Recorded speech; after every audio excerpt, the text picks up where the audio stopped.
Here we have a rack and a barbell, which we're going to make use of for a double overhand standard deadlift. We're using a pair of 10 kilogram plates for this demonstration, which have been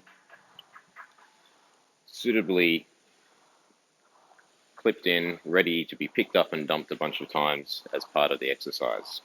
The floor has some nice pads for deadlifting, for the weight to come back down on the floor, as opposed to the wooden sections which would get damaged in the process.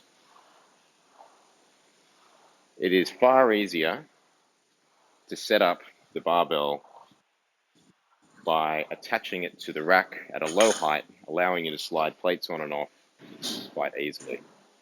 So we'll demonstrate what is the setup for the deadlift. First thing we're doing is we have a neutral spine, if at all, leaning slightly towards an anterior pelvic tilt. We do not want to have a rounded lower back.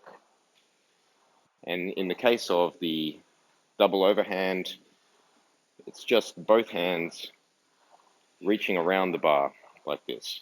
To start off the move, it's going to be driven by activating the glutes. We're going to take the slack up off the bar and then simply activate the glutes. The bar itself should be traveling up and down on a straight line rather than any zigzag. The further the distance of the bar away from your shins, the more load is going to be put on the back, and the harder the lift is going to be, the more dangerous the lift is going to be. What you don't want to do is perform a deadlift with incorrect form. Incorrect form, also known as banana back, is a surefire way to get some sort of back injury, disc herniations, some sort of tear in the lumborum or the longissimus or the spinal erectors. There are all sorts of dangerous tears that are possible by lifting incorrectly. So correct form, easy.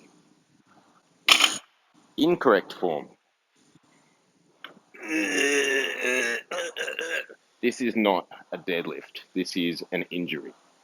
Do not do this. This is not the correct way to deadlift. So it's very simply, the butt comes out, neutral to slightly anterior pelvic tilt, and simply squeeze the glutes, take the slack off, and shorten the distance between your hips and your hands. So drive the pelvis forward to meet the bar. It's an excellent exercise for developing glute, some lower back, there's going to be some involvement, and hamstring strength, as well as soleus and various other leg muscles. Great compound exercise.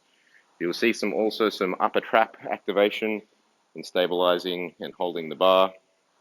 Yeah, this is definitely an all-round champion move, provided you don't do this with the incorrect form.